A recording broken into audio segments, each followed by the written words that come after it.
Okay, so എന്താണ് injection vulnerability എന്നുള്ള കാര്യം നമ്മൾ കഴിഞ്ഞ ക്ലാസ്സിൽ നോക്കി. ഇനി അടുത്തായിട്ട് നമുക്ക് ചെക്ക് ചെയ്യാനുള്ളത് എങ്ങനെയാണ് ഈ സീക്വൽ ഇഞ്ചക്ഷനെ നമ്മൾ എക്സ്പ്ലോയിറ്റ് ചെയ്യുക എന്നുള്ളതാണ്.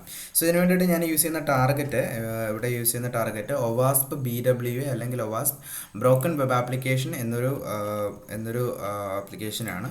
ഒവാസ്പ് broken web application ഒവാസ്പ് BW. ഒവാസ്പ് BW എന്ന് പറയുന്നത് നമുക്ക് വെബ് ആപ്ലിക്കേഷൻ ഒവാസ്പിൻ്റെ തന്നെയാണ്. ഒവാസ്പിൻ്റെ പലതരത്തിലുള്ള വൾണറബിലിറ്റീസ് ഒക്കെ ചെക്ക് ചെയ്ത് നോക്കാൻ വേണ്ടിയിട്ട് അവർ തന്നെ ക്രിയേറ്റ് ചെയ്തൊരു VM അല്ലെങ്കിൽ വിർച്വൽ മെഷീനാണ് ഒവാസ്പ് BW എന്ന് പറയുന്നത്. ഓക്കെ, നിങ്ങൾക്ക് ഒവാസ്പ് BW ഇവിടെ നിന്ന് ഡൗൺലോഡ് ചെയ്യാവുന്നതാണ്. ഫ്രം സോഴ്സ് ഫോർജിനെറ്റ് ഇവിടെ നിന്ന് ഡൗൺലോഡ് ചെയ്യാവുന്നതാണ്.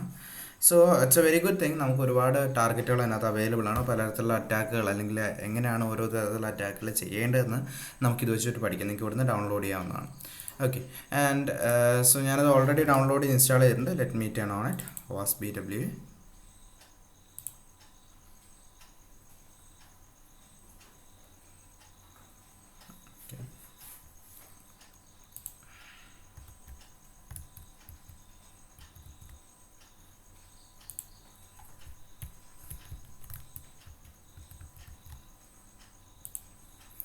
സോ ഈ ഒരു വെബ്സൈറ്റിൽ നിന്ന് നമുക്ക് അവിടെ നിന്ന് ഡൗൺലോഡ് ചെയ്യാം. ഒവാസ്പ് BW എന്നുള്ള സെർച്ചിൽ സോഴ്സ് ഫോർജിനായിട്ട് ഈ ഒരു വെബ്സൈറ്റിൽ നിന്ന് ഡൗൺലോഡ് ചെയ്യാവുന്നതാണ്. From here it's about 2.6 GB. ഞാൻ ഓൾറെഡി ഇൻസ്റ്റാൾ ചെയ്തിട്ടുണ്ട്. ഞാനത് ടേൺ ഓൺ ചെയ്തിട്ടുണ്ട് എൻ്റെ സിസ്റ്റത്തിൽ. വെർച്വൽ ബോക്സിൽ ഓൾറെഡി ഞാൻ ഇൻസ്റ്റാൾഡ് ആണ് ഒവാസ്പ് BW. ഓക്കെ, സോ സ്റ്റാർട്ട് ചെയ്തു. ഒവാസ്പ് BW സ്റ്റാർട്ട് ചെയ്ത് കഴിഞ്ഞാൽ അത് ബാക്ക്ഗ്രൗണ്ടിൽ റൺ ചെയ്യാൻ ഇട്ടിരിക്കുക. ദെൻ നമുക്ക് നേരെ ടെർമിനലിലേക്ക് പോകും. ഓക്കെ, ടെർമിനലിൽ നമുക്ക് ലൈവായിട്ടുള്ള സിസ്റ്റത്തെ കണ്ടുപിടിക്കാനായിട്ട് ARP സ്കാൻ -L ചെയ്യുമ്പോൾ നമുക്ക് എന്ത് കിട്ടും, അതിൻ്റെ IP അഡ്രസ്സ് കിട്ടും. സോ 1.6 ആണ് IP അഡ്രസ്സ്. കോപ്പി ചെയ്യാം, നേരെ ബ്രൗസറിലേക്ക് പോവാം. സോ അവിടെ നമ്മൾ എന്ത് ചെയ്യുക, ആ ഒരു അഡ്രസ്സ് കൊടുക്കുക, 1.6ൻ്റെ അഡ്രസ്സ് കൊടുക്കുക. ഓക്കെ, സോ അത് കൊടുത്തു കഴിഞ്ഞാൽ നമുക്ക് കിട്ടുന്ന ഒരു പേജ് ഇങ്ങനെ ആയിരിക്കും. ഇതായിരിക്കും നമുക്ക് കിട്ടുന്ന പേജ്. ഒവാസ്പ് BW എന്ന പേരിലൊരു പേജ് ഇവിടെ വരും. ഒരുപാട് ലിസ്റ്റ് ഓഫ് ആപ്ലിക്കേഷൻസ് ഇതിനകത്ത് അവൈലബിൾ ആണ്. ഒരുപാട് അവൈലബിൾ ആണ് ഇതിനകത്ത് ആപ്ലിക്കേഷൻസ്. ഇതിൽ നമ്മൾ യൂസ് ചെയ്യുന്ന രണ്ട് ആപ്ലിക്കേഷൻസിൽ ഒന്ന് ഡാം വൾണറബിൾ വെബ് ആപ്ലിക്കേഷൻ, രണ്ട് ബിവാപ്പ് ആയിരിക്കും. ഓക്കെ, സോ ഫസ്റ്റ് നമുക്ക് ഡാം വൾണറബിൾ വെബ് ആപ്ലിക്കേഷനിലുള്ള ഒരു SQL ഇഞ്ചക്ഷൻ എക്സ്പ്ലോർ ചെയ്യാം. ഇതിൻ്റെ ബൈ ഡിഫോൾട്ടുള്ള യൂസർ നെയിം പാസ്വേഡ് എന്ന് പറഞ്ഞാൽ അഡ്മിൻ എന്നായിരിക്കും യൂസർ നെയിം പാസ്വേഡ്. അത് കൊടുത്ത് ലോഗിൻ ചെയ്യാം. സോ അപ്പോൾ യൂസർ നെയിം പാസ്വേഡ് കൊടുത്ത് ലോഗിൻ ചെയ്തതിന് ശേഷം ഇവിടെ സൈഡിൽ നമുക്ക് സീക്വൽ ഇഞ്ചക്ഷൻ എന്ന് പറഞ്ഞിട്ട് ഓപ്ഷൻ കാണാം. ഓക്കെ, സോ അതിൽ ക്ലിക്ക് ചെയ്യാം. നമുക്ക് എന്താണ് സീക്വൽ ഇഞ്ചക്ഷൻ ഇവിടെ സംഭവിക്കുന്നത്, സീക്വൽ ഇഞ്ചക്ഷൻ എന്ത് തരത്തിലുള്ളതാണ് എന്നുള്ളത് നമുക്കൊന്ന് നോക്കാം. സോ ഇവിടെ യൂസർ ID 1, ഞാനിവിടെ യൂസർ ID ചോദിക്കുന്നു. സോ ഞാനവിടെ 1 എന്ന് കൊടുക്കും. ചുമ്മാ വാല്യൂ കൊടുക്കുന്നതാണ്. 2, 3. അപ്പോൾ അതിനനുസരിച്ച് താഴെ എനിക്ക് വാല്യൂസ് കിട്ടുന്നുണ്ട്. 4 കൊടുക്കുമ്പോൾ ഒരു ഫസ്റ്റ് നെയിം സൺ നെയിം കാണിച്ചു തരുന്നത്. 5 കൊടുക്കുമ്പോൾ ഒരു വാല്യൂ ഉണ്ട്. 6 കൊടുക്കുമ്പോൾ ഒരു വാല്യൂ ഉണ്ട്. 7 കൊടുക്കുമ്പോൾ ഒന്നും തന്നെ ഇല്ല. 7 കൊടുക്കുമ്പോൾ ഒന്നും തന്നെ ഇല്ല. സോ 6 വരെ ഉണ്ടാവുള്ളൂ. 8 കൊടുക്കുമ്പോൾ ഒന്നുമില്ല. 9 കൊടുക്കുമ്പോൾ ഒന്നുമില്ല. അവിടെ ഇപ്പോൾ യൂസർ ID 1 കൊടുത്താൽ അഡ്മിൻ, 2 കൊടുത്തു കഴിഞ്ഞാൽ ഗോർഡൻ ബ്രൗൺ, 3 കൊടുത്തു കഴിഞ്ഞാൽ ഹാക്മി, 4 കൊടുത്തു കഴിഞ്ഞാൽ പബ്ലോ പിക്കാസോ, 5 കൊടുത്തു കഴിഞ്ഞാൽ ബോബ് സ്മിത്ത്, 6 കൊടുത്തു കഴിഞ്ഞാൽ യൂസർ. സോ അങ്ങനെ ഓരോ യൂസർ IDs കൊടുക്കുമ്പോൾ എന്ത് സംഭവിക്കുന്നുണ്ട്, അവിടെ ആ ഒരു വാല്യൂ ചേഞ്ച് ആയിക്കൊണ്ടേയിരിക്കുന്നുണ്ട്. അപ്പോൾ നമ്മൾ കൊടുക്കുന്ന യൂസർ IDക്ക് അനുസരിച്ചാണ് അവിടെ നിന്ന് സംഭവിക്കുന്നത് ഈ ഒരു ഡാറ്റ കളക്ട് ചെയ്യുന്നത്. ഇനി ഇതേ പ്രോസസ്സിനെ തന്നെ നമുക്ക് എല്ലാ ഡാറ്റയും കൂടി ഒരുമിച്ച് കളക്ട് ചെയ്യുന്ന രീതിയിൽ ഇതിനെ ബൈപ്പാസ് ചെയ്യാൻ പറ്റുമോ എന്നുള്ളതാണ്. നമ്മൾ കൊടുക്കുന്ന ഇൻപുട്ട് ഈ 1, 2, 3 എന്ന് കൊടുക്കുന്നതിന് പകരം നമുക്ക് മറ്റെന്തെങ്കിലും ഒരു ഇൻപുട്ട് കൊടുത്തു കഴിഞ്ഞാൽ ഇവിടെ നമുക്ക് എന്ത് ചെയ്യാൻ പറ്റുമോ എന്നുള്ളതാണ് നമ്മൾ നോക്കുന്നത്. സോ അവിടെ നമുക്ക് എൻ്റെ സോഴ്സ് കോഡ് ഒന്ന് നോക്കാം. സോഴ്സ് കോഡിൽ എങ്ങനെയാണ് എൻ്റെ സീക്വൽ ഇഞ്ചക്ഷൻ വരുന്നതെന്ന് നോക്കാം. സീക്വൽ കമാൻഡ് എങ്ങനെയാണ്, ക്വറി എങ്ങനെയാണെന്നുള്ളത് നോക്കാം. സോ സീക്വൽ ക്വറി എന്ന് പറയുന്നത് ഇതാണ് അവിടുത്തെ ക്വറി. ഇതാണ് അവിടെ നടക്കുന്ന പ്രോസസ്സ്. നമുക്കൊന്ന് കോപ്പി ചെയ്തിട്ട് നമുക്കത് ഡീറ്റെയിൽഡ് ആയിട്ടൊന്ന് അനലൈസ് ചെയ്യാം. ഓക്കെ, സോ എങ്ങനെയാണ് നമ്മളൊരു ഓതൻറ്റിക്കേഷൻ ബൈപ്പാസ് ചെയ്യുന്നത്, അഡ്മിൻ ലോഗിനൊക്കെ ബൈപ്പാസ് ചെയ്യുന്നത്. സീക്വൽ ഇഞ്ചക്ഷൻ വൾണറബിലിറ്റി ഉള്ളിടത്ത് അഡ്മിൻ ലോഗിൻ ബൈപ്പാസ് ചെയ്യാനായിട്ടുള്ള ഒരു മെത്തേഡാണിത്. അതെങ്ങനെയാണ് ചെയ്യേണ്ടതെന്നുള്ളതാണ് നമ്മൾ നോക്കുക. ഓക്കെ,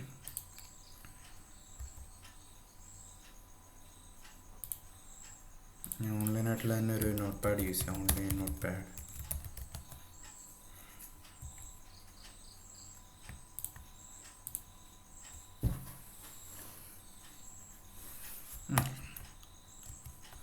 ഇതാണ് എൻ്റെ value. Okay, select first name last name from users. Okay, so അപ്പോൾ ഇതൊരു സീക്വൽ ക്വറിയാണ്. SQL സ്ട്രക്ചർഡ് ക്വറി ലാംഗ്വേജ് ആണ്. സീക്വൽ ക്വറിയാണ് ഈ കൊടുത്തിരിക്കുന്നത്. അപ്പോൾ എന്താണ് ഈ ക്വറിയിൽ പറയുന്നത് നോക്കാം. Select first name last name. First name last name എന്നുള്ളത് സെലക്ട് ചെയ്യാം. ഓക്കെ, ആ രണ്ട് വാല്യൂസിനെ, ഫസ്റ്റ് നെയിം എന്ന വാല്യൂനെയും ലാസ്റ്റ് നെയിം എന്ന വാല്യൂനെയും സെലക്ട് ചെയ്യാം.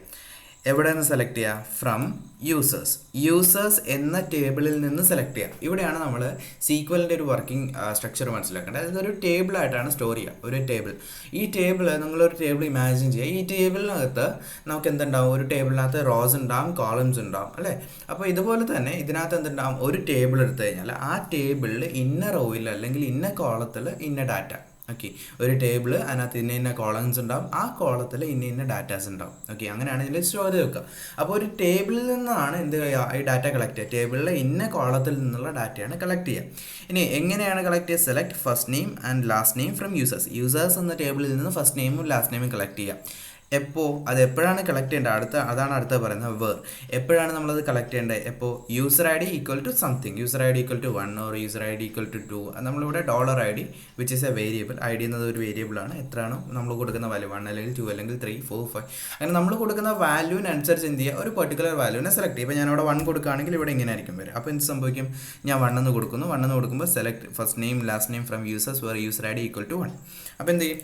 1 എന്ന വാല്യൂ കൊടുക്കും. 1 എന്ന യൂസറിൻ്റെ വാല്യൂ നമുക്ക് കളക്ട് ചെയ്ത് തരും. ഇതാണ് ഇവിടെ സംഭവിക്കുക.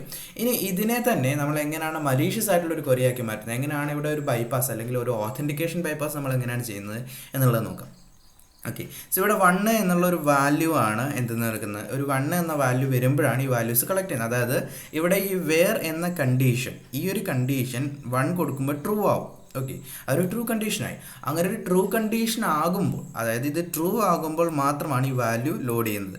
ഇവിടെ 0 എന്ന് വന്നു കഴിഞ്ഞാലോ അല്ലെങ്കിൽ ഇവിടെ 7 എന്ന് വന്നു കഴിഞ്ഞാലോ ഒരു തരത്തിലുള്ള വാല്യൂ ലോഡ് ചെയ്യുന്നില്ല. കാര്യം അവിടെ ട്രൂ ആവുന്നില്ല. അപ്പോൾ ആ ഒരു സ്റ്റേറ്റ്മെൻറ്റ് ട്രൂ ആകുമ്പോഴാണ് വാല്യൂ കളക്ട് ചെയ്യുന്നത്. അപ്പോൾ ഈ വേറെ എന്ന സ്റ്റേറ്റ്മെൻറ്റ് ട്രൂ ആവോ ഇല്ലയോ എന്നുള്ളതാണ് ഇവിടെ നോക്കുന്നത്. വേറെ എന്ന സ്റ്റേറ്റ്മെൻറ്റ് ട്രൂ ആവോ ഇല്ലയോ എന്നുള്ളതാണ് നോക്കുന്നത്. അപ്പോൾ നമുക്ക് എന്ത് ചെയ്യാം? അവിടെ ഒരു വാല്യൂ കൂടെ ആഡ് ചെയ്ത് കൊടുക്കാം. ഞാനിവിടെ 1 എന്ന് തന്നെ കൊടുക്കുന്നു.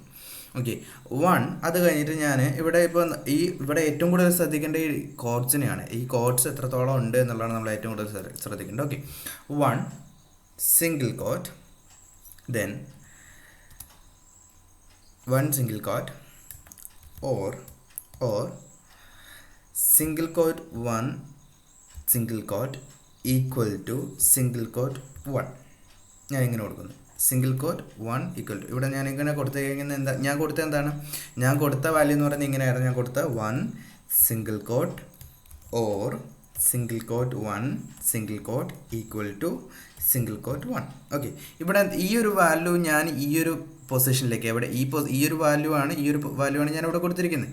അതായത് ഈ ഒരു വാല്യൂ ആണ് ഞാനിവിടെ കൊടുത്തിരിക്കുന്നത്. ഞാനവിടെ കൊടുത്ത വാല്യൂ ഇത്രയാണ്.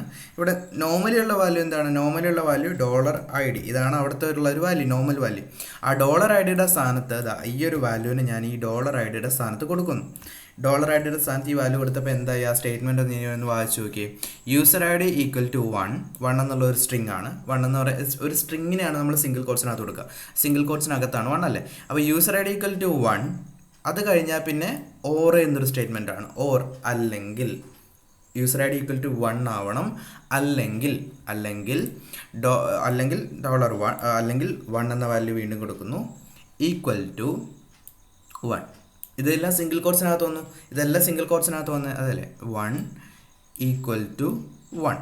ഓക്കെ, സോ അപ്പോൾ എന്താ? User I D equal to 1 ആവണം, അല്ലെങ്കിൽ 1 ഈക്വൽ ടു 1 ആവണം. 1 ഈക്വൽ ടു 1 എന്ന് പറയുന്നത് എന്താണ്? എപ്പോഴും ട്രൂ ആയിട്ടുള്ള സ്റ്റേറ്റ്മെൻ്റ് ആണ്. 1 ഈക്വൽ അല്ലാതാവുന്നില്ല. അപ്പോൾ എപ്പോഴും ട്രൂ ആയിട്ടുള്ള ഒരു സ്റ്റേറ്റ്മെൻറ്റ് ആയതുകൊണ്ട് തന്നെ ഈ ഒരു എൻ്റയർ സ്റ്റേറ്റ്മെൻറ്റ് തന്നെ ഫുൾ ടൈം ട്രൂ ആയി. ഈ ഒരു എൻ്റയർ സ്റ്റേറ്റ്മെൻറ്റ് ഫുള്ള് ട്രൂ ആയതെന്ന് സംഭവിക്കും. അതൊരു വാല്യൂയായിട്ട് കണക്കാക്കി നമുക്ക് എന്ത് ചെയ്യും? ലോഗിൻ ചെയ്യാൻ, അല്ലെങ്കിൽ ഇപ്പോൾ ഓതൻറ്റിക്കേഷൻ ബൈപ്പാസ് ചെയ്യും, അല്ലെങ്കിൽ വാല്യൂസ് കാണിക്കുന്ന തരത്തിലാണെങ്കിൽ കംപ്ലീറ്റ് വാല്യൂസിനെ എൻ്റയർ ഡാറ്റയെ നമുക്ക് എടുത്ത് കാണിക്കുകയാണ് ചെയ്യും. ഓക്കെ, ഇതിങ്ങനെ കൊടുക്കാനുള്ള കാരണം ഞാനിവിടെ സിംഗിൾ കോട്സ് കറക്റ്റായിട്ട് നോക്കി കൊടുത്തത് എന്തുകൊണ്ടാണ്? ഇവിടെ ഓൾറെഡി ഉള്ള സിംഗിൾ കോട്സ് നമ്മൾ നോക്കും. ഓൾറെഡി ഇപ്പോൾ ഞാൻ ഇത്രയും വാല്യൂ ആണ് അവിടെ കൊടുക്കുന്നത്, റൈറ്റ്? ഇവിടെ ഓൾറെഡി ഇപ്പോൾ ഉള്ള വാല്യൂ എന്ന് പറയുന്നത് $ID ആണ്. ഇപ്പോൾ ഇവിടെ ഓൾറെഡി ഒരു സിംഗിൾ കോട്സ് ഉണ്ട്, ഇവിടെ ഒരു സിംഗിൾ കോട്സ് ഉണ്ട്. അത് കഴിഞ്ഞിട്ട് ഡബിൾ കോട്ട് ഇട്ടിട്ട് ഈ ഒരു സ്റ്റേറ്റ്മെൻറ്റ് എൻ്റയർലി സ്റ്റോപ്പ് ചെയ്യണം. ഇവിടെ ഒരു ഡബിൾ കോട്ട് ഇട്ട് സ്റ്റാർട്ടിങ് ഒരു ഡബിൾ കോട്ട്സ് നിന്നാണ്, എൻഡിങ് ഒരു ഡബിൾ കോട്ട്സിനാണ്. അപ്പോൾ ഡബിൾ കോട്ട്സ് ഇട്ട് എൻ്റയർലി സ്റ്റോപ്പ് ചെയ്യാണ്. അതിൻ്റെ ഉള്ളിൽ ഈ സിംഗിൾ കോട്ട്സ് ഇട്ടിട്ട് എന്ത് ചെയ്യാണ്? ഈ സിംഗിൾ കോട്ട്സ് ഇട്ടിട്ടാണ് ആ വാല്യൂ കൊടുത്തിരിക്കുന്നത്. അപ്പോൾ ആ സിംഗിൾ കോട്ട്സിൽ 2 സിംഗിൾ കോട്ട്സ് ഇവിടെ ഓൾറെഡി ഉണ്ട്. ഇതൊരെണ്ണം ഇവിടെ ഉണ്ട്, ഇത് ഓൾറെഡി അവിടെ ഒരെണ്ണം ഉണ്ട്. അത് രണ്ടും ഓൾറെഡി അവിടെ ഉള്ളതാണ്. അപ്പോൾ ആദ്യം ഇവിടെ വെച്ചുകൊണ്ട് തന്നെ ഞാൻ എന്ത് ചെയ്യുന്നു? 1 single quotes or single quotes 1 single quotes equal to single quotes 1. ബാക്കിയുള്ള ഇതിന് മുമ്പേ ഒരു സിംഗിൾ കോട്ട്സ് വരണം, ഇതിന് ശേഷം ഒരു സിംഗിൾ കോട്ട് വരണം. അത് രണ്ടും എന്തുണ്ട്, അത് രണ്ടും ഇവിടെ ഓൾറെഡി ഉണ്ട്. അതുകൊണ്ടാണ് ഞാനത് അവിടെ കൊടുക്കാത്തത്. അതുകൊണ്ട് ഞാൻ എന്ത് ചെയ്യില്ല, ഞാൻ കൊടുക്കുന്ന ഇൻപുട്ടിൽ അത് കൊടുക്കുന്നില്ല. ഓക്കെ, ഈ വാല്യൂവിനെ ഞാൻ എൻ്റെ ആപ്ലിക്കേഷനിൽ ഈ ഒരു വാല്യൂവിനെ നമ്മുടെ DVWAയിൽ ഞാനിവിടെ വാല്യൂ ആയിട്ട് കൊടുക്കുന്നു. ഇവിടെ യൂസർ ID 1 2 കൊടുക്കുന്നതിന് പകരം ആ ഒരു വാല്യൂ ഞാനിവിടെ കൊടുത്തിട്ട് സബ്മിറ്റ് കൊടുക്കാം. ആ ഒരു വാല്യൂ ഇവിടെ കൊടുത്തിട്ട് സബ്മിറ്റ് കൊടുത്തപ്പോൾ എന്താ സംഭവിച്ചത്, അതിനകത്ത് എൻ്റെയർ ഡാറ്റ എനിക്ക് പ്രിൻറ്റ് ചെയ്ത് തന്നു. അതിനകത്തുള്ള എൻ്റെയർ ഡാറ്റ, അതിനകത്തുള്ള ആ ഒരു ഡാറ്റാബേസിലെ ആ ഒരു പർട്ടിക്കുലർ ടേബിളിലുള്ള മുഴുവൻ ഡാറ്റ എനിക്ക് പ്രിൻറ്റ് ചെയ്ത് തന്നു. കാര്യം എന്താ, ആ ഒരു സ്റ്റേറ്റ്മെൻറ്റ് എപ്പോഴും ട്രൂ ആണ്, അത് ഫോൾസ് ആവുന്ന ഒരു സാഹചര്യം വരുന്നില്ല. അത് എപ്പോഴും ട്രൂ ആയതുകൊണ്ട് തന്നെ അതിനകത്തുള്ള കംപ്ലീറ്റ് ഡാറ്റ എനിക്ക് പ്രിൻറ്റ് ചെയ്ത് തരുന്നു. ഇത് തന്നെയാണ് ഒരു ഓതൻറ്റിക്കേഷൻ പേപ്പേഴ്സ് നടത്തുകയാണെങ്കിൽ ചെയ്യാം. ഒരു യൂസറിനെ നമ്മൾ കൊടുത്തതിന് ശേഷം ഇതുപോലൊരു വാല്യൂ കൊടുത്തു കഴിഞ്ഞാൽ അതിനകത്ത് വരുന്ന SQL ക്വറി എങ്ങനെയാണോ അതിനനുസരിച്ചൊരു വാല്യൂ ക്രിയേറ്റ് ചെയ്ത് കൊടുത്തു കഴിഞ്ഞാൽ ആ വാല്യൂവിനെ അവർ അക്സെപ്റ്റ് ചെയ്യുക, ആ ഒരു വാല്യൂവിനെ ട്രൂ ആയിട്ട് കണക്കാക്കുകയും ചെയ്യും. അതിന് നമുക്ക് എന്ത് ചെയ്യണം, ഒരു SQL വൾണറബിലിറ്റി ഉള്ള ഒരു വെബ് ആപ്ലിക്കേഷനൊക്കെ വേണം. അപ്പോൾ അങ്ങനെ ഒരു വെബ് ആപ്ലിക്കേഷനിൽ ഓതൻറ്റിക്കേഷൻ പേപ്പേഴ്സ് ചെയ്യണമെന്നുണ്ടെങ്കിൽ ഈ ഒരു രീതിയിലായിരിക്കും നമ്മൾ ചെയ്യാം. ഓക്കെ, ഇതുപോലെ ഒരിക്കലും ഒരു മലീഷ്യസ് ആയിട്ടുള്ള SQL ക്വറി നമ്മൾ കൺസ്ട്രക്ട് ചെയ്യുക. ഒരു ഓതൻറ്റിക്കേഷൻ പേപ്പേഴ്സിന് വേണ്ടി മലീഷ്യസ് ആയിട്ടുള്ള SQL ക്വറി ഇതെങ്ങനെയായിരിക്കും നമ്മൾ കൺസ്ട്രക്ട് ചെയ്യുക. Okay, and that's all about the SQL injection, manual SQL injection. Now next വീഡിയോയിൽ നമുക്ക് എങ്ങനെയാണ് ഇത് ഓട്ടോമേറ്റ് ചെയ്ത് SQL മാപ്പ് ഉപയോഗിച്ച് നമ്മൾ എങ്ങനെയാണ് വർക്ക് ചെയ്യുക എന്നുള്ളത് നമുക്ക് നോക്കാം. Okay, and that's all for this video. Thank you. Bye.